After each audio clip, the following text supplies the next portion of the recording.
Welcome to the Intriguing Beings podcast with me, Roo Chater. Season 2, Episode 5, with Tom Court. Hi there, how you doing? I hope you've been having a good week. I'm back with another episode. The Robbie Nash one, which was the last one I released, has gone down exceedingly well. I've had loads of positive feedback about that, so thanks, and I'm glad you all enjoyed that conversation. Something a little bit different this morning, and it's one of the conversations I had in South Africa earlier this year. It's with a guy called Tom Court, who has been a friend of mine for a very long time. I was doing the British Kitesurfing Championships way back in the day, and Tom was being driven around by his dad and entering the competitions, and I've known him ever since then, so probably about 20 years. What's interesting about Tom is he was of the era just around the time when Aaron Hadlow was kind of really making it, and he was a young kid, and he was given the option to either pursue a school career or to go on the world tour and travel around. And it's interesting to see how two people have turned out quite differently. Aaron obviously leaving school at a really young age and travelling the world tour and picking up 5 world championships, and Tom probably arguably not had the same kind of success on a competitive level, but he's really secured himself a career within the kiteboarding industry that's arguably second to none. He's really talented with videography, and that's one of his big passions, and he's made countless movies over the years. He was an integral part in the Freeride Project film series, and he's just got a real passion for editing and creating video content, and that's what's kind of seen him through his professional career, on top of being a very talented rider. And I should say that because he is, right up there with some of the world's best. He's had a checkered career of late with a couple of horrific knee injuries, and that's something that we talk about. And, he's been dealt some harsh deals over the last few years, but he's come back and he's now back on the water and not as fit as he used to be, because obviously 2 massive knee operations obviously set you back a little bit, but it's great to see him back riding and enjoying the sport that he loves.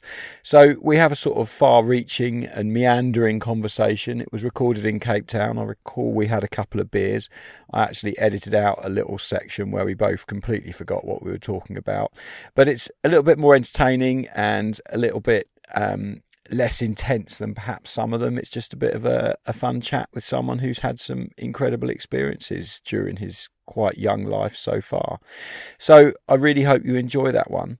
A couple of points to note before I move on, just to say thanks so much for some of the feedback that you've been passing on to me. I've had a couple of really interesting phone calls of late about these podcasts, and it's just so inspiring to hear you say how much you're enjoying them, I guess, and how much you get out of these. So hopefully I can continue to provide you with some good entertainment on your way to work, or when you're on the train, or whenever you've got a quiet moment and you feel like listening in.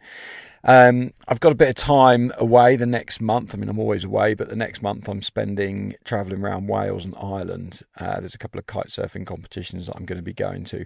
I've actually got a backlog of these that I need to work through, so I'm hoping that time alone in the van is going to allow me to get some edited and get some online. So I'm going to try and get back to a slightly less tardy routine with these. But anyway, thanks very much for tuning in. I really hope you enjoy this week's episode. It's with Tom Court. He's an entertaining and funny person, and I think a few of you will get quite a lot out of this one. So enjoy. Today I am sat in a very nice house. I think this is Graham House's place from Dirty Habits, and we've got a stunning view over Cape Town and the Table Mountain in the distance, and a few kites out there enjoying it. And I'm sat with a gentleman called Tom Court, who very kindly forewent a session on the water to do this podcast with me, and in doing so has just smashed his finger into an electrical box as he opened the door to let me in. So I feel a little bit guilty and a little bit bad, but I'm sure this is going to be solid content. And I've known Tom ever since he was a little kid, rolling around in his dad's big yellow old AA van, and they hailed from the Isle of Wight, and they used to do the British Kitesurfing Championships back when I was doing it, so God knows how long ago that was, but it was definitely a very long time ago. And since then, Tom's obviously become quite a well-rounded young man, and he's had quite an interesting career in the sport as well, with projects like the Freeride Project, and becoming a key element of Duotone's production team with a lot of their videos in the old days and a lot of the stuff that they do now and things like that. So I thought he'd be an interesting person to chat to. So Tom, first question: living on the Isle of Wight. Yeah. Obviously, it's quite. You plug it as the active isle because you get to do a lot of stuff for them. How did you get into water sports on there? Was your dad sort of a keen water sportsman that got you into it? Or yeah, I mean, like my parents were a key player in getting me involved in sport and supporting me throughout my kite surfing when I was younger. And I think a lot of it came from where we lived, and that is the Isle of Wight. I mean, I call it the active island. And we do a few things down there now, moving in that direction. But it really is a place where you can do everything. Like you can surf there, you can kite there, you can, there's good skate parks. It's amazing. Just access to the water and the sea is incredible down there for South Coast of the UK. So that it definitely had a big part in why I got into, kite surfing and sort of extreme sports in general. Because I used to just sack off school down on the Isle of Wight and just get to the coast as quickly as possible and get in the water and do something. And it was always just right on your doorstep, so it was easy. Yeah, well, that's the advantage of being on an island. I mean, you don't have much down there, but what you do have is incredible sea conditions and wind almost every day. And did you start with surfing or windsurfing or? Yes, definitely. I was always into almost all sports. I think skating was was one of my first sports, and then I got into bodyboarding and surfing and moved towards the sea. And then windsurfing, when I was about 8 years old, I think I started windsurfing properly. And then, moved all the way up, and then eventually saw kite surfing, and I was like, that's the one. And was your dad quite a big role in all of this? Because I used to see him dragging you around to the events and stuff like that, and he looked like he was being fairly supportive. Was he quite key in getting you into these kind of activities? Yeah, well, his passions were water sports, were windsurfing, was just getting out in the sea, surfing from a young age for him as well. So I grew up watching him do that in his spare time, and when I was younger, he was always incredibly, he always understood why I wanted to be going and doing these things and encouraged it and, supported me a lot in the early days of the BKSA and the kite surfing championships. Every weekend we used to just go off in the van and go somewhere different in the UK and go kiting, and for him that was, he loved it as well. I'm sure he uses it as an excuse to go and do something like that. Go away and have a few beers with his mates. Yeah, the fact that both my parents really supported me in the pursuit of the sea from a young age, I think that had a big part to play in why I thought I could go off and, And how hard was it? Because living on an island like the Isle of Wight, for those that don't know, it's right in the south of England. So every journey you do to go to a competition, for instance, you have to go on a ferry. Like, how hard is it to kind of add that into your planning and stuff like that? Yeah, well, I mean, it is definitely, it makes it harder to do things, especially like to get to the airport. Every time I wanted to go to the airport, it was £60 on the ferry and then another £70 in a taxi. So, it'd add, not only time but money to every trip. So it was sort of, you were battling a little bit against adversity. But I think, if that only motivated me further, it was harder for me to do things than most people, but it just drove me to do it in some way, yeah. Do you think some people on the island wouldn't have put that effort in and would just be like, you get the island fever, don't you? So people just stay there because it's easier than... Well, I know a lot of people on the island feel stuck, can feel stuck on the Isle of Wight, and like there's not much to do, and like there's no opportunity job-wise and things like that. But I guess I just always made use and was taught to make use of what it had to offer, which is just amazing space and water conditions and free riding conditions, surf and all of that stuff. And then the extra cost of getting off the island is what really encouraged me to find sponsors and to to push down that direction. Because if I didn't do that, I would never have been able to afford it. So, you can look at it like a negative, or you can, figure it out, rise up. And for sure, that's, a reason why I kind of was more successful in sponsorship, I think, from a younger age, because I couldn't do it otherwise, So you had to kind of push for it. Yeah, so I had to kind of push for it. So, yeah, I mean, everything has its part to play. Yeah. And you did quite well because you were sponsored by White Link. Are you still sponsored by them to get you on and off? Or yeah, so that was the first. That was one of my first sponsors, actually. So you're not chasing the big kite dollars. You're like, get me someone to get me off the island because that's a big hit every time. It develops in a logical progression like that. Like I was like, right, so how am I going to get to an event? First, I've got to get off the island, right to the ferry company. So they were like one of my first contact sponsors, and they would give us free tickets if we were going to an event and stuff. So I already had my gateway, and then I could go to other. I was sponsored by Animal for a very long time, and they were always good to me. And I was like, I'm sponsored by a ferry company. And once you start getting a bit of a portfolio together, you build momentum. And I think, it was never sponsorship, and being a professional kiter was never really why I got into it. It was more, it happened that way in order to facilitate me to get to the events and to do it. So it was a natural progression. I never thought, right, I'm going to be pro at this. It's just like, okay, let's figure out a way to make it happen. You just had to get off the island, and that cost you money, so you started getting sponsored by the ferry company, and then it there was a reaction to the situation, I guess. To it. And what was your best result in the UK? I won British Junior Championships, I think 2000, I think it was 2002. Okay. I remember my first event, I think was 2000 or 2001 in Weymouth. So and it was one of Aaron's first events, and that's where me and Aaron first ever met. And when I also realised that other kids did it, because it was like, at the time, nobody kited that much, and it was weird to go to a place where there were 5 people out. You'd be like, what? What's going on? And one of them was another kid. So I got junior British BKSA title, I think 2002, and then I got a top flight title, I think, in conjunction with Sam Kirby in 2003 or 4. Yeah. So I was sort of around the top level of the UK at that time.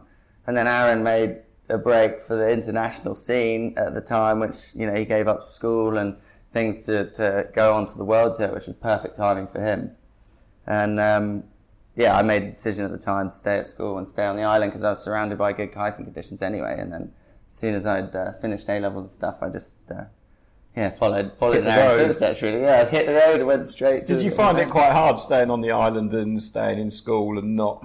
Because Aaron was, I think, one of the first people that nowadays parents are just taking their kids out of school left, right and centre because it's that Aaron effect of, Aaron Hadlow was 5 times world champion and he's a megastar now in kiteboarding, so I think I can do the same with my kids. So at the time, it was quite trailblazing for him to do that, I guess. So for you, was it hard to watch and go, oh my God, he's won another world title and I'm still sat here doing my schoolwork? It was, yeah, it was. I was given the choice. I was definitely given the choice by my parents, and it was definitely on the cards, but I always enjoyed, I enjoyed the social side of school, and I didn't ever have, and I enjoyed living on the island. I think that helped. I think if I was unhappy at school, I would have probably made a break for it a bit early. But as it was, I didn't feel the need to break away that early, because when at a very young age you need to be with somebody. It wasn't really available. My parents weren't going to come travelling around the world with me. And, at 15, you're not going to... Your dad's limit was driving the van up to My Scotland first trip actually was at 15, and I booked a ticket from my back room on dial-up internet to Brazil, to meet Jaime. No way. Yeah, and he said that there was a camp on or whatever. And was that the Young Guns camp? It was one of the very early stage, very first sort of meetups of the Young Blood thing. And Jaime had a house in Brazil, and I booked my ticket on dial-up net, and just booked it because I had some money saved, and then went out. And I remember telling my parents, printing off the itinerary, that I booked a ticket to Brazil. No way! What did they say? And I told them that Jaime was sorting it all out, and he was fully responsible. And he wasn't there at the airport to meet me, and I was in Fortaleza, lost. But then once you figure it out, then that was it all out. Yeah, start. I mean, it was weird going back to school and sitting in the same class. Having been to Brazil. Having realised you can do those sorts of things, but that's, a part of education, isn't it? I think? Yeah, it's all part of the learning thing. I think it's one of those things that it kind of, it's not traditional education, but just that experience makes you grow up quite quickly. Rapidly. And gives you a massive amount of responsibility, and it sets you on a path that then all of a sudden you appear much older than your years, and it matures you quite a lot. I think those kind of experiences. Yeah, an hour in Fortaleza in Brazil on your own at 15 is it's a year's aging. Right? Aging right there. It's not the nicest of airports to be hanging around in if you don't know who's coming to pick you up. How did you get out there? Just get in a taxi or something and say? I ended up actually. I mean, that's like the Kite network, which was a lot smaller at that. Because you booked it on dial-up internet, it was so we're not talking WhatsApp. I think we're talking 2003 or. Yeah, so your mobile phone's no use whatsoever. You can't get online. Oh yeah, I don't know. No, yeah, it wasn't really. Can't email. Yeah, there was no Google Maps. Yeah, and and there was a guy, the only other guy in the airport with a board bag, and I was a bit like loose end. I was like, what am I going to do? And then. Yeah, so another guy with a board bag, went up, spoke to him. He didn't speak any English, but I just got in a van with him and just went back to a posada, stayed the night in a posada, and figured it out from there. No way. But he was kiting as well, and he knew Cesar Portas, who was a team member at the time, and it was like, it was one of those kind of weird situations, that only you can only get. Speak to random people with board bags. Only kiting can deliver, airports. That's great, isn't it? I love the fact that you can be in an airport at the age of 15 and just go up someone with a board bag and it'll all just work out because they're going to be cool about it and it did. not be out of order and just leave a 15-year-old kid in Fortaleza Airport. Yeah. Was that the kind of start of because you had quite a prolific international career where you did quite a lot of travelling and went to quite a lot of the PKRA events, I guess they were at the time and things like that. I think I was lucky in the early days. I mean, the PKRA was the competition series to be part of at that time, or at least in my eyes. There were a few around, but the PKRA was the focus, and Aaron had already, Aaron had trailblazed the way there. And the whole time I was like, following the progress and following it, keeping an eye on it and thinking, it's possible. So, eventually when it came down to taking a gap year between A-levels and university, I got a place in Brighton to study English literature, which I enjoyed, but, let's face it, wasn't really going to lead to, a solid job offer. But so I took a gap year and then went and just followed the PKRA, and that was my gap year. And then as I, eventually I got into it, started placing top 5, top 7, and did a couple of like first and seconds in the best tricks and things like that. I just got momentum. And then phoning up the university the next year, deferring it, and then going off for another year, and then phoning up the university again, deferring it again, and then going off for another year. And then on like my 3rd or 4th gap year, I get a call from the university admissions office. Mr. Court, are you taking come in? Yeah. Yeah, you going to take your place? Because if not, somebody else wants it. So what did you say to that? So I just had to give it to somebody else. I mean, by that point, you were kind of living the dream. I kind of committed to it psychologically, and I also think by that point as well, I'd proved to my parents, I wasn't phoning up my parents going, hey guys, can you pay for a flight? Or there was no, I was self-sufficient. Yeah, so you were getting enough money from sponsorships and competition winnings. I'd made it self-sufficient just about, and, I proved that it was doable to myself, I think, more than anyone else. And then... it made it easier to cancel the education. Education. Did you ever go back for the education? No. Not really. I mean, certain courses and different things, but only really down things that I'm interested in. I mean, I think I probably used 10% of what I ever learned in traditional education in my life. It's always the way, isn't it? And travelling taught me most. I look back at everything I've done and I just think, well, I had to go to school because you had to go there, but I never ended up going to university. And everyone always says to me, oh, you're a qualified journalist. I'm like, no, I just kind of fell into this job. Yeah. I guess if you've got the natural skills for something, you've got the natural skills for it. And I think people, you're not educated, a lot of people aren't educated to follow what they really enjoy. And I think, my support from my parents and from, people at a young age, I just always gravitated towards what I enjoyed. And I only had a place at university because I thought I was going to enjoy the place, not because I was going to get something out of it. Yeah. And that for me, that was just always the logical thing. And I think moving forward, for a lot of people, I think that's a really key thing to learn. Rather than going towards something you think you should be doing, go towards something you really enjoy doing, and then that's like how you get the most out of yourself. I think. Yeah, if you can turn a passion into something that is the way you live your life, then you're going to be happy, right? Yeah. It's a tricky one, I guess, because there's always that work trap that you can get stuck into, which I got stuck into myself. I went away and was a windsurfing instructor for 6 years and loved it. But then I had this weird thing that thought, oh, maybe I should get a proper job. Then I got a proper job and went, oh, I don't like this. And then by then I was stuck with like nice cars and houses and all the rest of it. You either don't look outside the box first and then stay in it for a bit and then leave, or you find a... You've got to try and find a way of staying in that box. Yeah, it's a tricky one. Realising that although the box isn't perfect, it's a lot better than a lot of situations that you can end up being in. Yeah, I mean, it is a big topic, I think, nowadays, that. And, kite surfing opened opportunities for me that I would never have ever thought were possible and probably never would be possible otherwise, So there's a lot to be said with going with the flow and that... on that front, I've been wanting to do a whole series of articles about people that have just turned their lives around for kiteboarding. And I noticed someone posting on Facebook the other day, and it was like, "Oh, has anyone ever given up their high-powered job and become a kite instructor?" And I was like, hundreds of people, like literally, I know so many people that have just learned to kiteboard and gone, "That's it, I'm giving up work and I'm going kiting around the world and I'm going to be a kite instructor and enjoy my life." And that's what I want to do. It's got, you just get blown with the wind. You just you're gone. See you later. Yeah, just it's one of those. Before you know, you've got no money and you're a kite instructor in East Asia. Yeah, it's all good. But you are the happiest you've ever been. Yeah, but bintangs are cheap, so it all works out, doesn't it? Exactly, I know. So there's one thing I want to ask you about, and you don't have to answer it, but I feel that I couldn't do a podcast without doing it, because I remember bumping it. You're thinking, what's this story? What's it going to pull me up on? I remember bumping into you at the Pool Windfest at the time, and I think we actually had a chat in a caravan about it, and I asked you a fairly lewd question, which I won't repeat.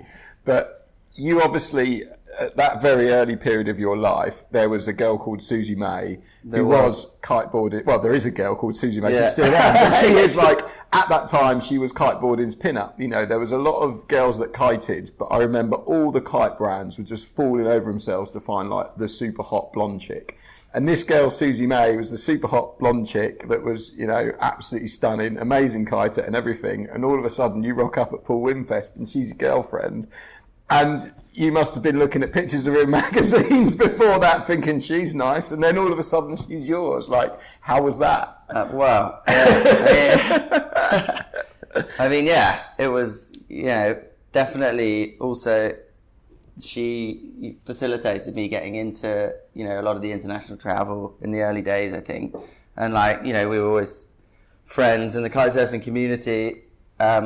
Revolved a lot around Cabarete and things like that, and places in the Dominican Republic where she lived. So, I think we had a relationship for a few years, 3 years probably, and she was already on the train of pro kitedom, I guess, at the time, and I got to see things that I would never have been able to really or even understood if I hadn't been hanging out with her. So.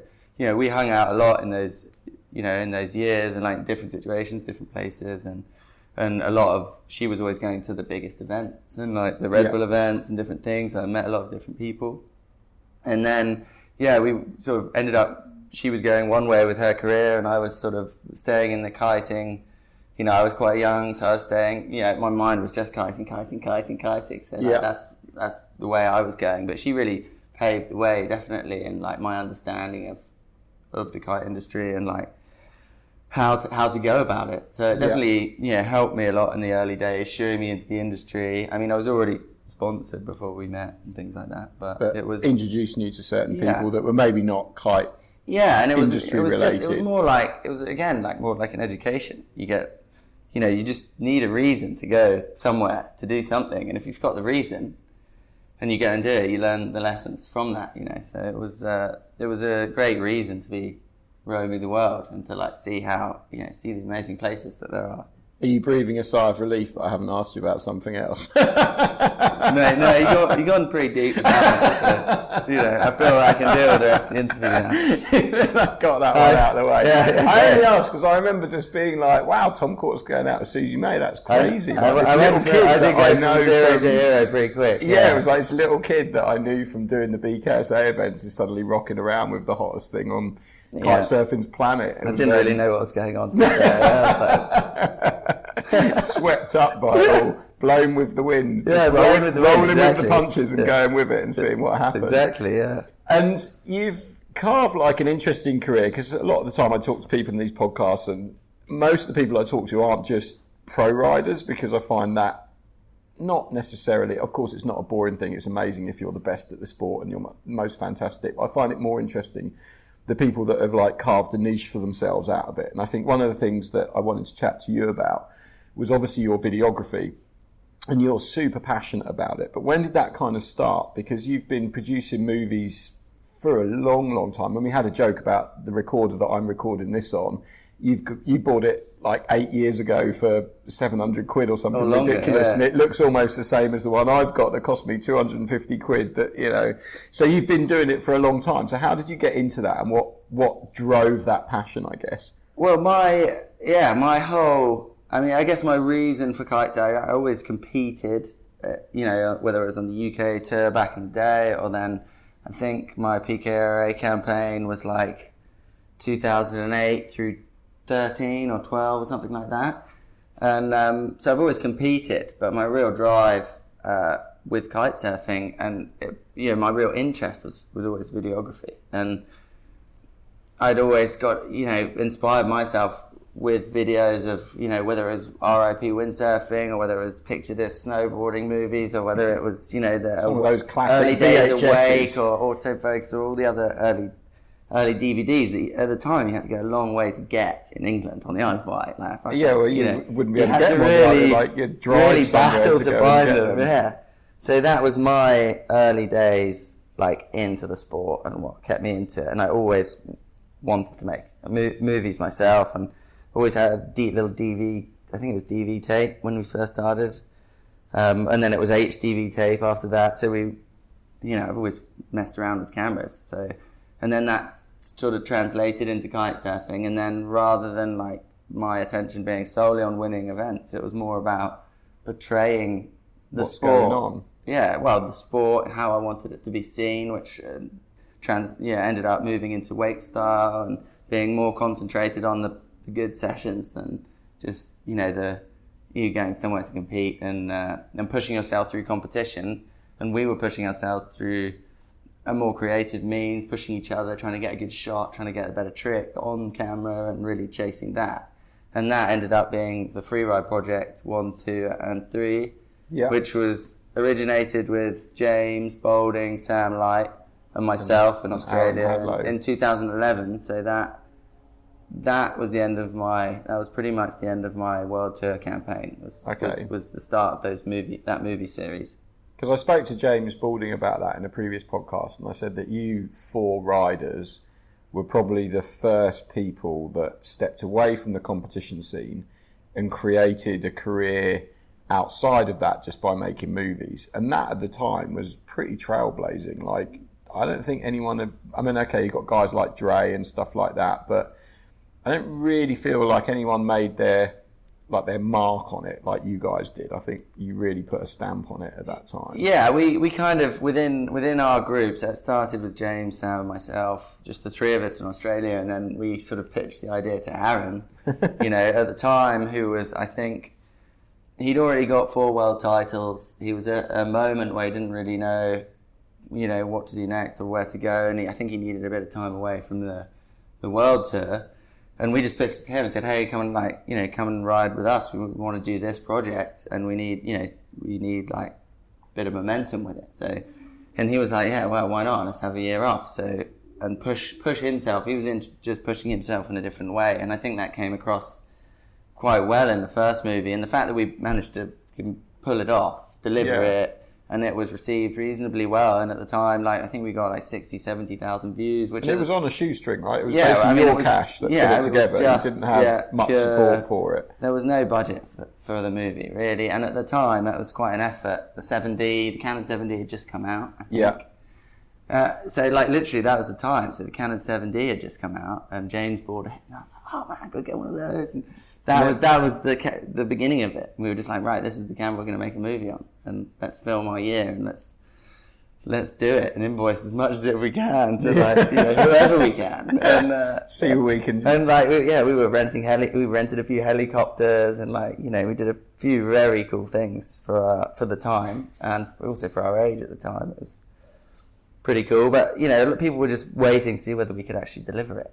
And then, of course, you did deliver it, and it was a massive success. Yeah. Was there like a bit of surprise from the people that supported you that actually pulled off, or did they kind of probably always? Everyone was surprised. Even you were surprised. I was surprised. Yeah. You've made it happen. But yeah, the other thing at that time was because the internet had been around for a while, and so I remember things like autofocus. You already mentioned RIP, some of those old movies.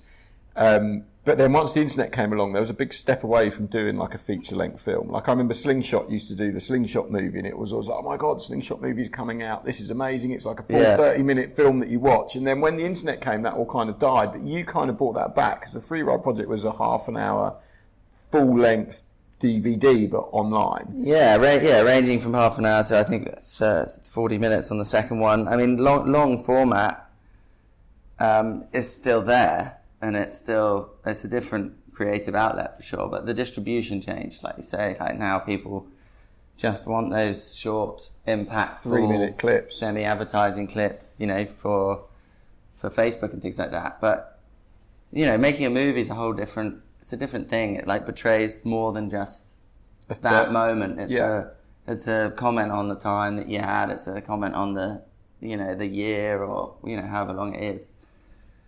I think people still really enjoy that. I think people always will, but it's just, you've got a lot of people pushing for the shorter things, like brands and things like that.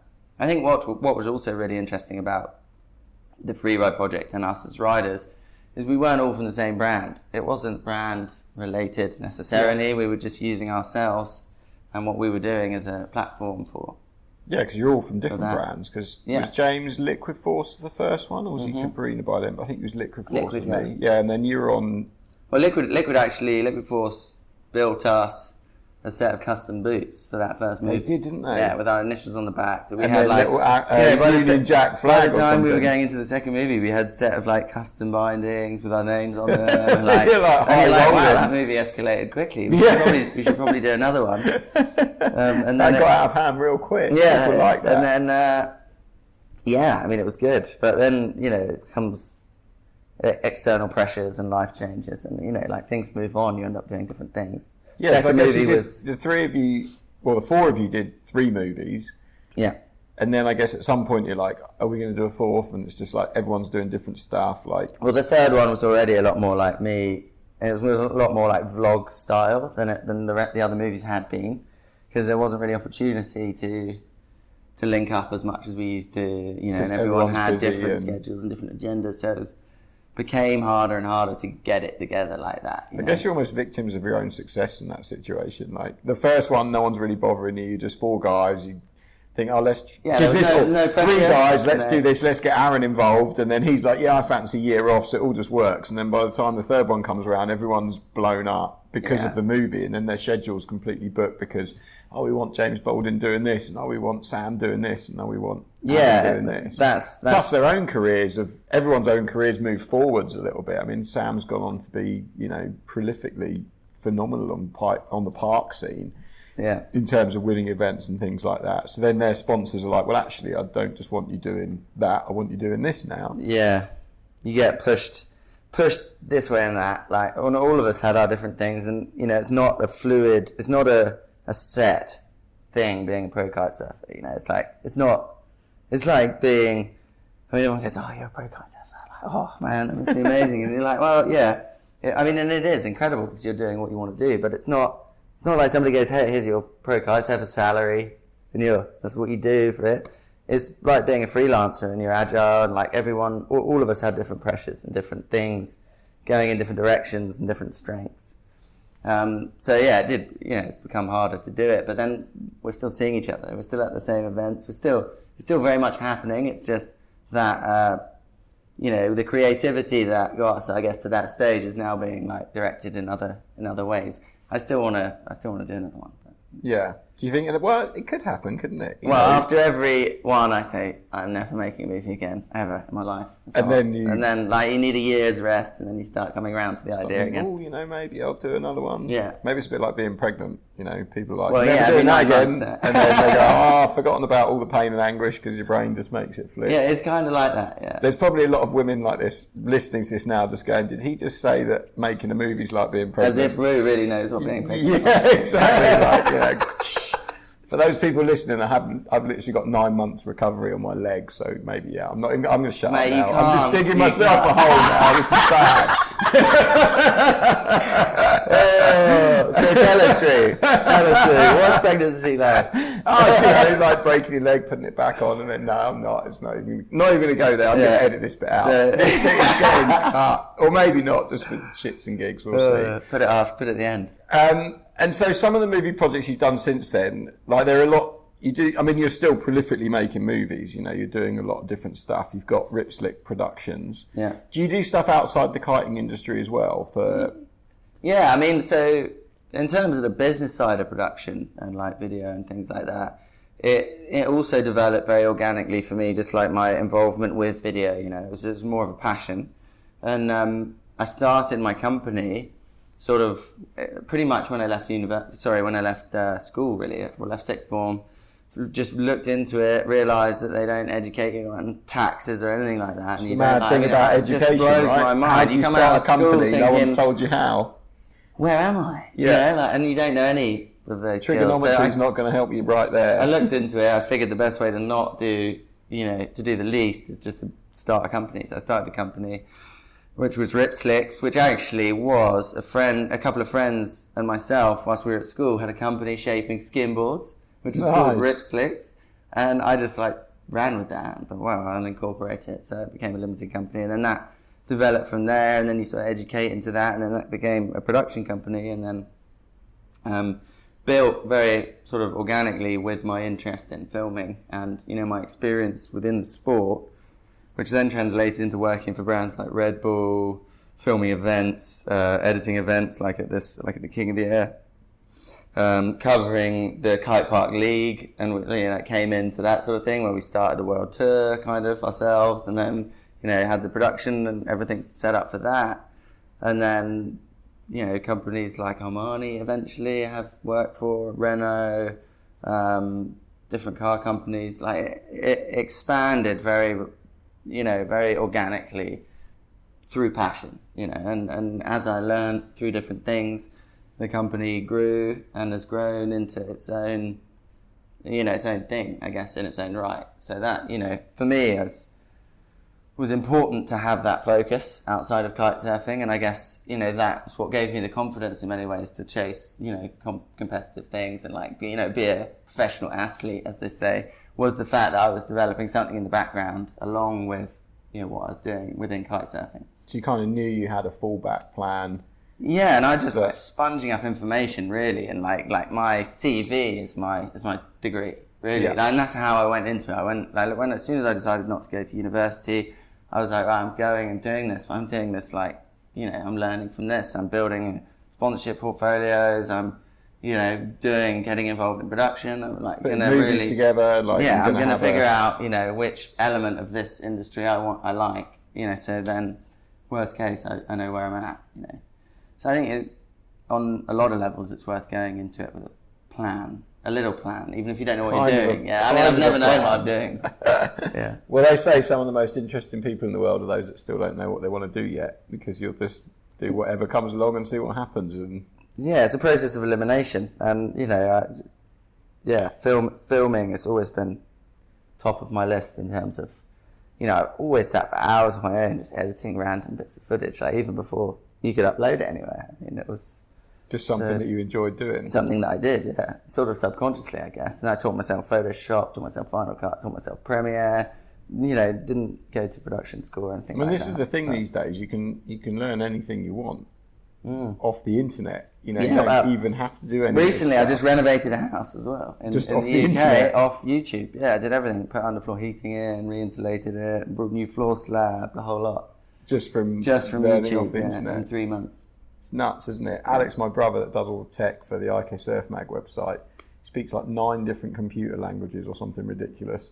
And when he went to university, he did do something with the computers, but he's taught everything that he's done, like building apps, doing this, doing that, whatever, just all off the internet. He's like, well, just Google it. Yeah, well, yeah. And it is like, if you many ways, chuck it in Google, you can find out whatever. I Googled how to make a podcast, you know, like how to do that. Like I've got a bunch of interviews, and then you just Google it. Yeah.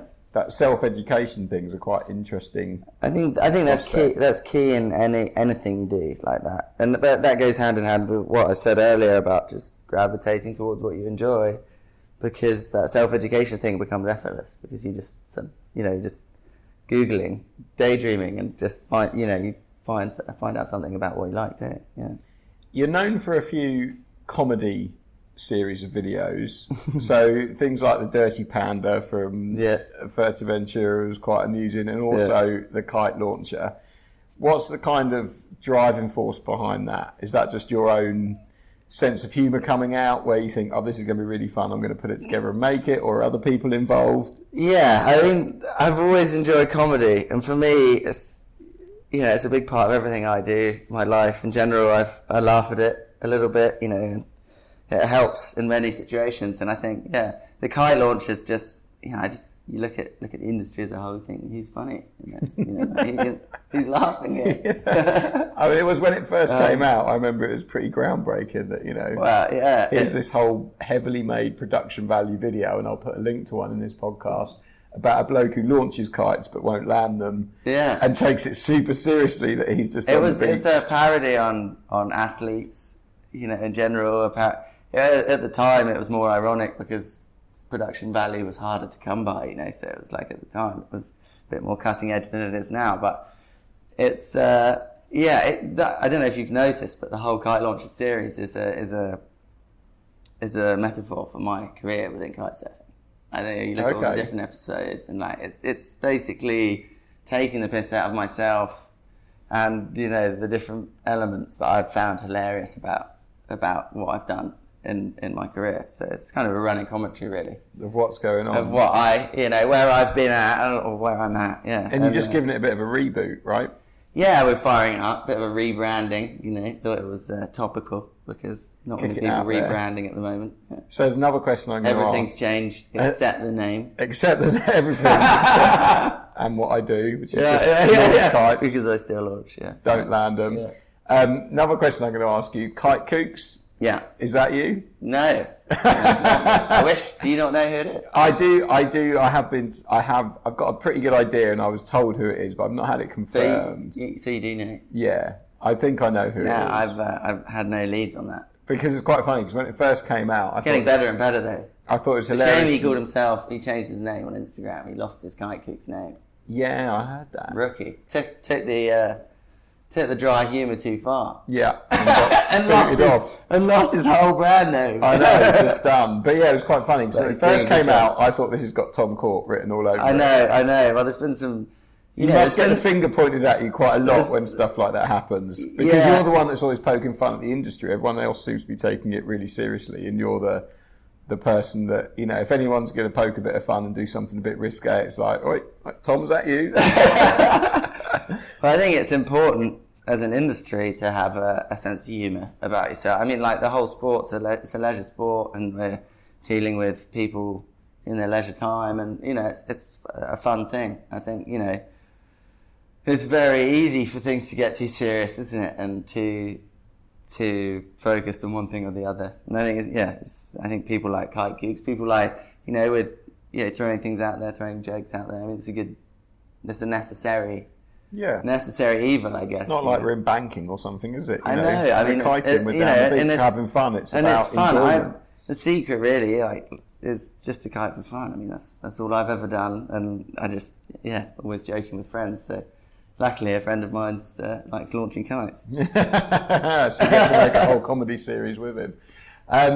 You've had a few injuries over the years, and as I say that, I'm just looking down at the scars on your knee, which are extensive. 9 incisions, mate, on the second one. Ooh, your knee was like a real, like you did it, you got better, and then you did it pretty much your first session back, right? What was the first injury that you picked up? Man, it's something you have to deal with.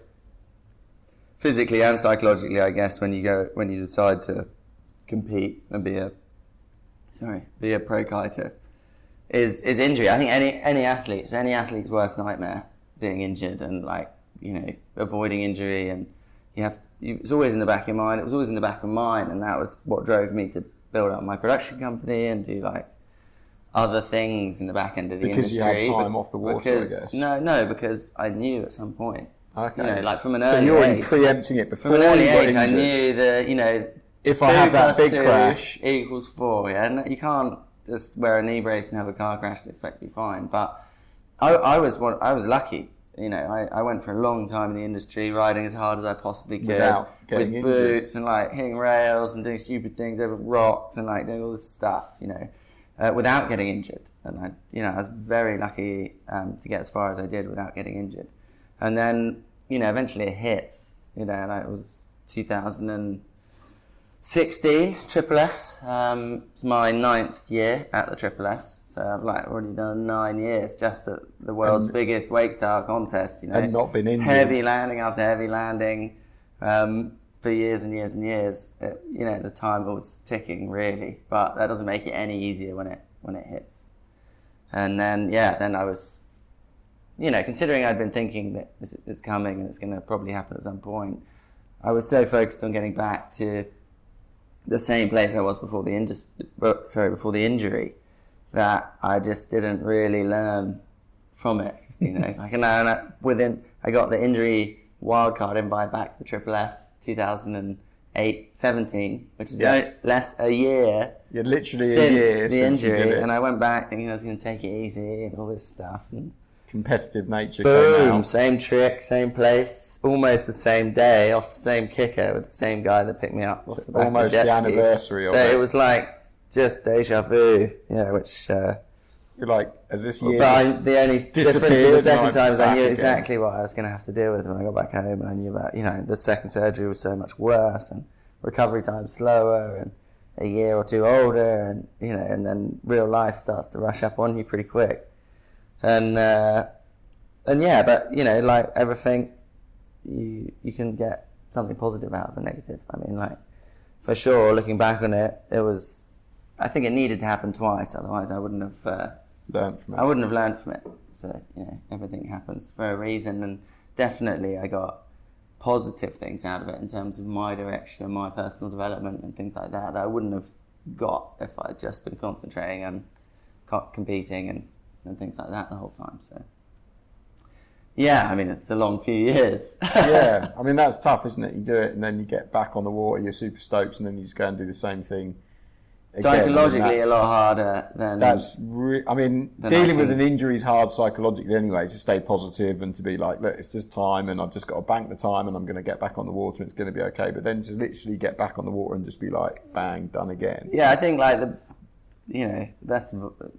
best thing, or not the best thing, but the thing that took me by surprise the most was the psychological impact of it, because in my mind I've been preparing for it, had all the pieces of the puzzle in place that I could have a year off and I could work and I could do all this other stuff, and the psychological impact of it was so much more severe than I gave it justice, than I gave it importance. And I think if I could give anyone advice, especially if they're deep into it and they're competing and they're really focusing hard in that direction, is don't underestimate the psychological impact of it.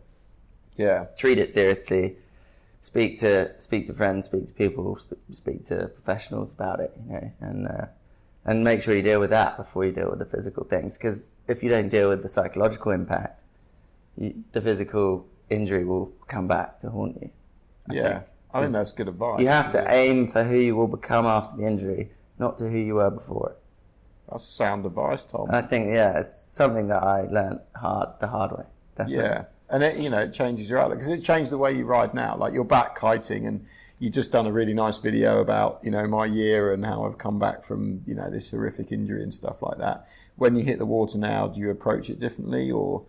I always was into kiting just for the enjoyment. I've never really done it for any other reason. But when I was faced with the potential of never kiting again, or never walking properly, or never getting back on the water, it makes you love the sport for a whole different reason. You're far less focused on the tiny details and much more like just enjoy the session and take it as it comes. You're not like pushing too hard or anything like that. But yeah, the love of the sport shines through at the end of the day, I think. Otherwise, you just turn your head and go the other way. Yeah, do something else. Which is also, if you don't deal with the psychological impacts, something that you may have to do. Have you got any lasting like damage, or are you back to 100% now? Do you think? I don't. The knee will always be different. I mean, that was, give you a few stats. I was something like 9 hours under anaesthetic, 13 days in hospital, 2 grafts, the full meniscus stitched up, like artificial ligament, stem cell injections, like the whole deal on the second surgery. 6 weeks immobile in bed, like unable to stand on it. So that's just the tip of the iceberg, and then you come back like 13 months later. It will never be the same knee that I had before, but it's 80%, 90%. Like I'm not thinking about it, and I'm there, but my mind is just in a different place. Like I'm not thinking, hey, that's blowing 30 knots. I'm going to go out and pull the trigger on a new back roll on a KGB. Yeah, I'm not bothered about that anymore. You got to kind of move away from the adrenaline a little. Yeah, just stick with what you know. You, a lot of guys pick up knee injuries. Do you think the sport does enough in terms of the technology around it, in terms of the education around it, in terms of the expectations around it to protect young people from picking up these injuries? Because it's definitely a topic. The deeper you go into it, the more you realise that even in the higher echelons of the medical industry, there's so many different opinions on how to deal with it. Or, like the top 2 surgeons in the world, one might say wear a knee brace, the other might not believe in knee braces and say that you need to train harder. There's no one right answer with it. I think education is an important thing for people. And it's something I tried to do actually in one of my very first vlogs, is when I went to... Yeah, you went to the knee brace factory, and they cast my legs up and I got custom braces made. And the point of the video really for me was to say, don't wait till you've had the car crash to put your seatbelt on. That was what I took from blowing my knee.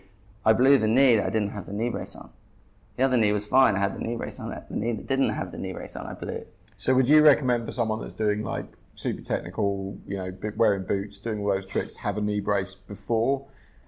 Need one, or you got to be honest with yourself and how hard you're pushing yourself.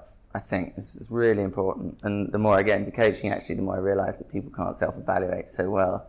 But you've got to be honest with yourself about where you are, how far you want to push yourself, and what you're doing. I think unpredictable conditions, like if you're competing and you're pushing yourself to the top level of the world against the best guys in the world, and you're competing in conditions that are less than perfect because that's where the contest is, you got to start thinking, all right, I could have a head-on collision and it might not be my fault. It might be the wave, it might be the chop, it might be the wind dropping out. There's all sorts of exterior factors that surgeons will never understand.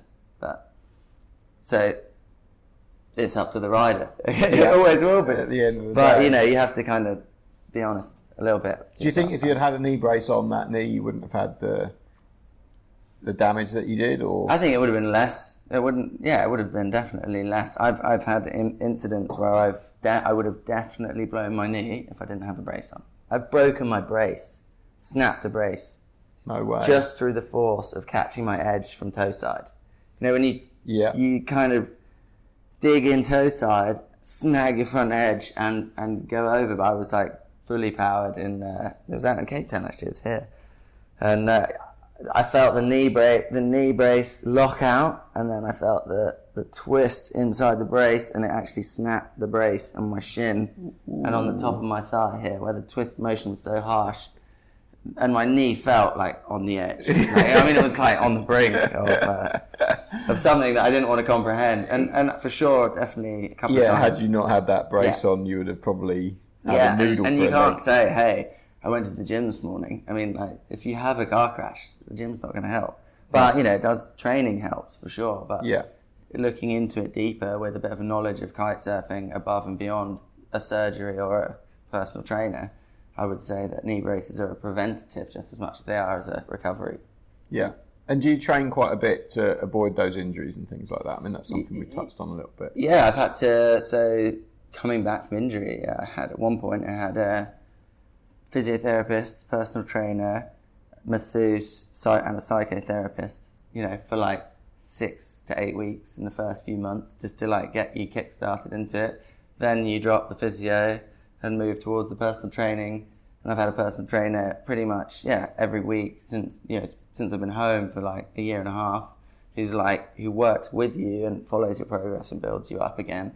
And then you get into that routine of personal training, or you just making sure you're always, at least warming up and being fit for it and like pushing. It's another thing, isn't it? Warming up. How many people just rock up at the beach, chuck the straps on, so and go tempting. And send it? So tempting after a few beers, you get there. And sometimes you sit there and go, "Oh, look, that bloke's doing some stretches." Yeah. I'll just do a couple of jumps. It'll be fun. No, but I'm of that same mind. It's always been me. I've never really cared about it. But it's the whole process of injury and recovery and coming back from it is a test and educational process. Like if you can do it and you can come back, you can get back to where you want to be. It's a testament to wanting to do it enough.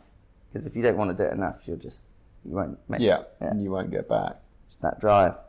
You need that drive. You've been doing a kind of new direction for you. Well, semi-new direction, I guess, with the coaching that you're doing with Kite Worldwide with your now lovely wife, Sophie. Always lovely, but now wife. Yeah, now wife. So you're running these trips. How's that been, going from kind of, a pro rider to taking people away and showing them a good time? And well, firstly, I always, it's funny when because I always promise myself, I will never teach kite surfing. You know what I mean? Always. I love it. I love the lifestyle. I've seen the best that kite surfing's got to offer. But you never wanted to go down the instruction route. I never wanted to get to that point where I teach kite surfing. But also, there's another thing. Perspective's been changed hugely with my injury. All I want to be is on the water and having fun now. And before I was concentrated on the top level riding and a bit more, driven in that respect. But now, I always enjoyed filming and learning, and that's what the whole Freeride Project concept was, with the best guys in the world at the time. So you'd be filming each other, and learning from them, and then them filming you, and then having that back and forth between people with different perspectives, and generating that learning atmosphere, in an everyday session. And that's kind of that concept is what I've taken to my slice of life camps. They're called. The emphasis is on slice of life. It's on fun.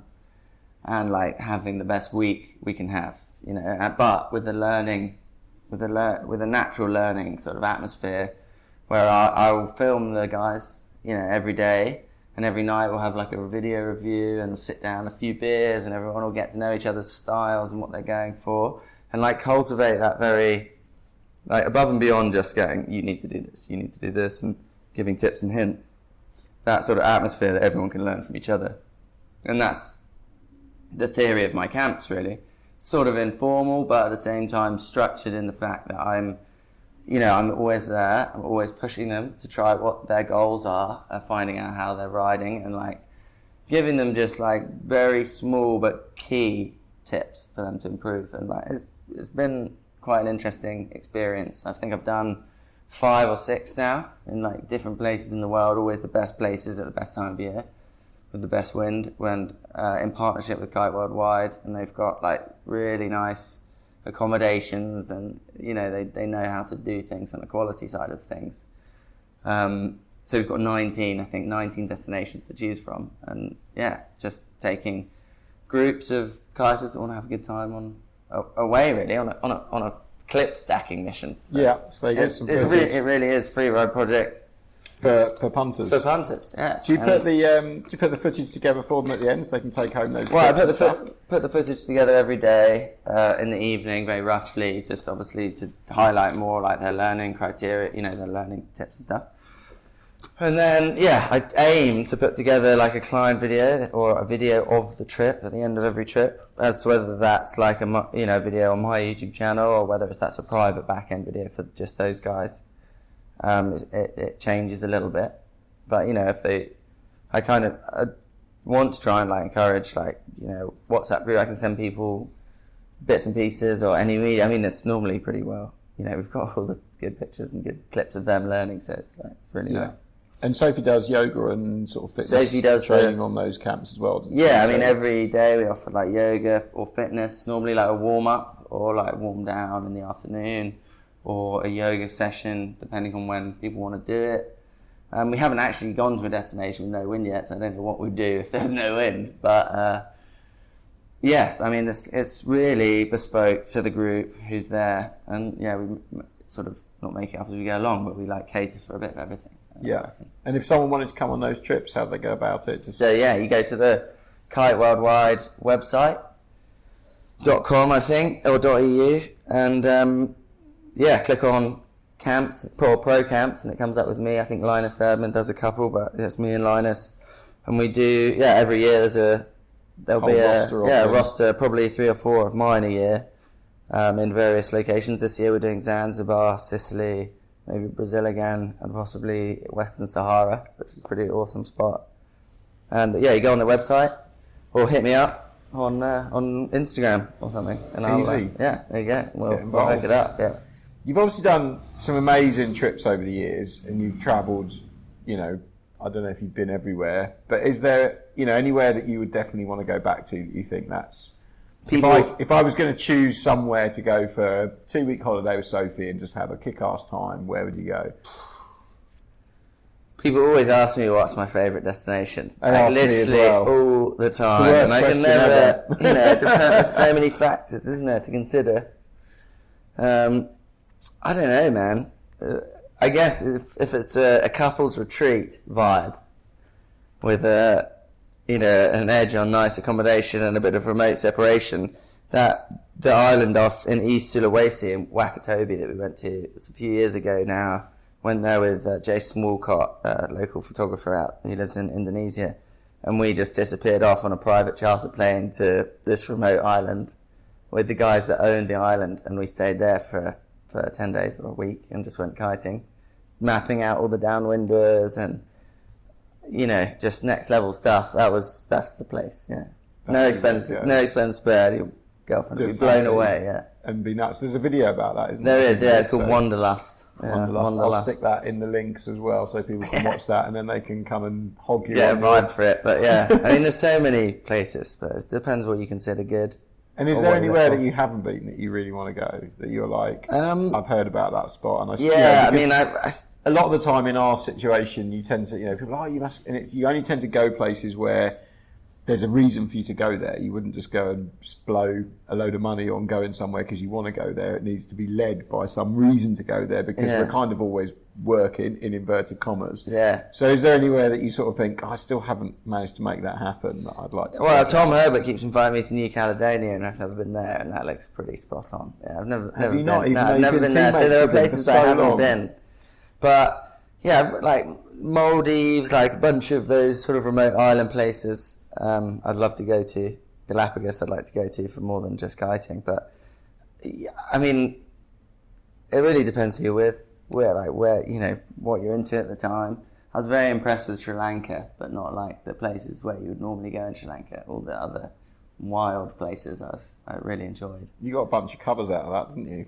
Yeah, at the time. There was a little period where I seem to remember you were getting some jip from fellow kiters. For like the same cover on. For having the same cover on. No, it's just the same pose, different trick. Yeah, same pose, just different kite. I was using my 12 that day, and that's yellow and everything else. But yeah, you did quite well with that. You've always been quite good at marketing yourself, and just recently you were on like Good Morning TV or something, weren't you? Like, one of the biggest things. Like, that was really good. Yeah. How does that come about? Is that something that you push? Is it something that Sophie's pushing? No, just pure chance, or that was all to do with my Slice of Life camps, actually. So yeah, I've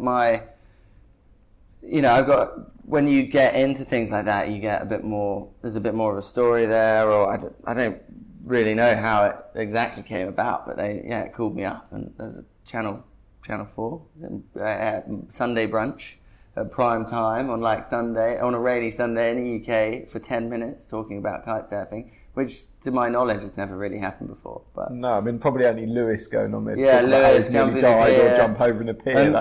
I was there just talking, explaining the sport, and especially since it's now in the Olympics, and has a bit more of a mainstream interest there. trending a bit, I guess. And a lot of riders are on incentive budget for like photos and things like that. So did you get, a good incentive for appearing on Channel 4 Breakfast? yeah, no, I didn't write that one specifically in, unfortunately. But one of the advantages of I've been in the industry a long time. I've been riding for Duotone and Boards and More for a long time.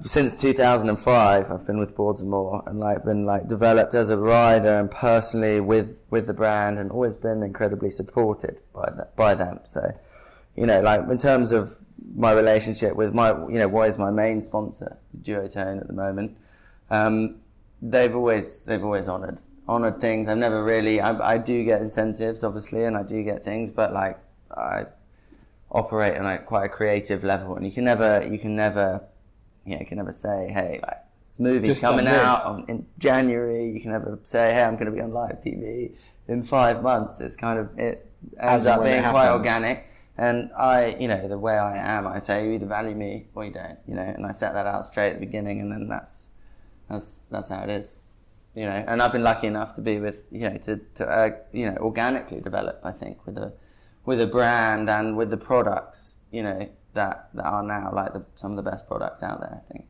So it's two-way thing for sure.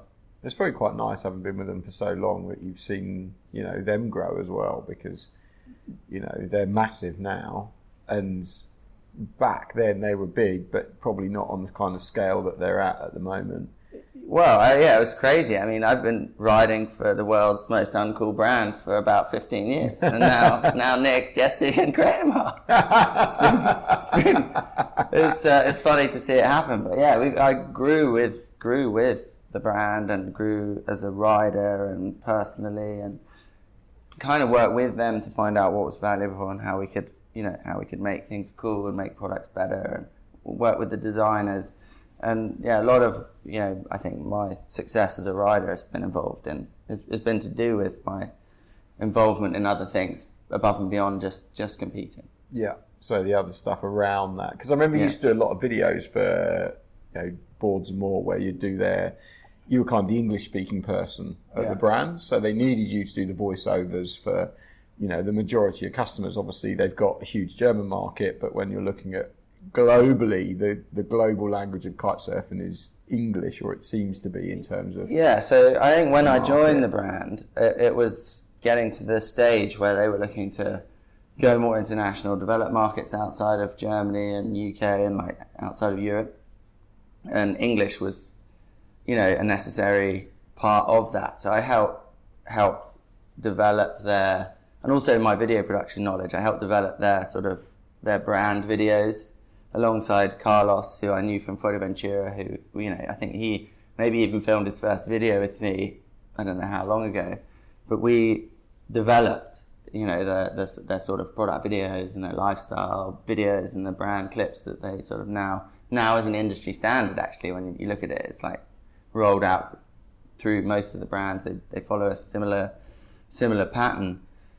So developed that and grew with that and became sort of, more of an advisory input into the video side of things. And then, developed from there and went, through a little bit into R&D and working with Ralph in the design side of things. And I was always riding to Vegas initially for events, and they were like, right, we want to bring the dice out. And they, came to me and said, right, okay, so we're putting you with Ralph on the dice, and you're going to develop this supported, SLE sea kite vibe kite. And I got involved in that at the very beginning, and I also had an input with developing the Gambler, from the beginning, pushing the wake style side of things. So I guess I've always been there at the back end of things, helping out, making sure things, go smoothly, or I know what it is to be a rider, and I know what it is to. Do you enjoy that product development side of it? Is that something that? Yeah, I think anything, because it can be quite monotonous, can't it? Just go out, change this setting, go out, change this setting. Yeah. And you, one of the things you said whilst you've been chatting is you love kiteboarding because it's fun. Yeah. And that's your focus. And one of the best ways to ruin a good kite session, I think, is to test the kite. Well, because everyone's like, "Oh, you test kites? That must be that's so work, awesome!" mate. That's and you're, work. oh yeah, so you separate between That's work right, and I'm fun. in work mode then. And when you're in work mode, you don't mind. No, You'll but- just go out, change the settings, tweak it, tell Ralph what's up with it. Yeah, Ralph, and then mate, go I'm not out, having fun do on it this again. spray. I'm not having fun. Yeah, that for It's me, the that's least fun what session that's I've what had. developing is. It's like developing the products to not only perform better, but to enhance your session, I guess. You know, and Ralph's incredibly technically minded and focused on, you know, like he's obsessed on being the best at, you know, what he does, which, you know, he operates on a different level to me, but my, you know, developing products alongside him, you know, you develop for fun. I develop for fun. Like I enhance every element, and we kind of work on each bit. And I guess like comes. the more help you put in with the development, the better the kite ends up being, and therefore the more fun you're going to have on it. Yeah, exactly. And, you know, if you're a rider, you can't be like, no, I can't be bothered to, like, you know, give feedback, because that is directly translates into the customer's experience and your performance a lot of the time, you know, in contests and things like that. How it all turns out, which is Yeah, important. and we've got to do an interesting stage, I think, in R&D and development in the industry, where there are standards. You know, there are standards, there are possibilities. There's a set thing that works. Like you can bring a kite out in 6 months and it will work. You know. Yeah. But to take that and push that further, which To the you know next we level. are driven to do, is where innovation becomes more relevant again, and where, you know, we're doing projects, collaborating with universities to develop ways to numerically measure the kites and like the power strokes and the aerodynamics, things like that, and, you know, looking into new materials and, you know, just taking it deeper than just, you know, oh, we've got something that works. You've had like a hugely prolific career, and this will be my last question, but you've come from being like a young kid driving around with your dad in a yellow van to, you know, traveling the world and kiting on the, you know, the world tour and making movies that kind of changed the outlook of a lot of kiteboarders at the time, where people suddenly realised don't have to do competitions, I can just go and free ride. And then working with brands like Duotone and Boards of More to like develop equipment and things like that. You know, it's been a great big span. Is there anything that you kind of regret when you look back on it and think, oh, you know what, if I'd just done that a little bit differently? Or are you sort of sitting here now going, you know what, I'm out. Nice big windows, looking over the bay in Cape Looking Town, at Table Mountain. drinking a nice cold can of windy outside, Castle. isn't it? Yeah, it's windy outside. I mean, okay, you probably regret banging your finger at when you came to open the door. A minute ago, yeah.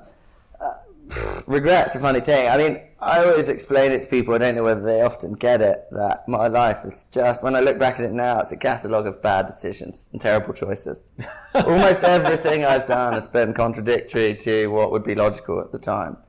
And I honestly don't regret any of it, or any of them really. I mean, yeah, I mean, it goes to what we were saying at the beginning about enjoyment and doing things because you really like to do them.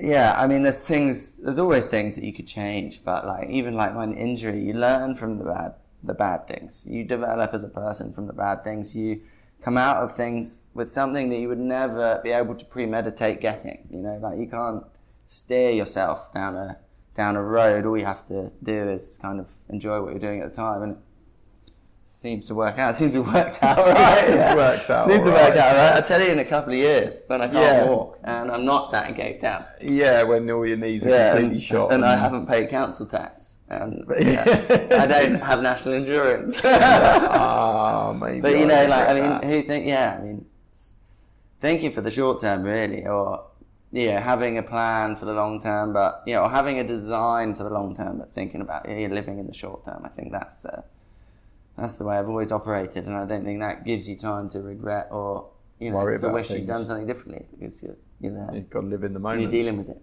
Well, you never know what's going to happen tomorrow. You might have exactly the same accident you had a year Exactly. ago, so just enjoy it while you can. Enjoy it while it lasts. Yeah. Excellent. Tom, I think we've been waffling for ages. I mean, we've got a lot. I think You're going to have to edit this. I think there's going to have to be a few edits. You're going to have to edit this. What are we on? Well, I reckon we're 1:14.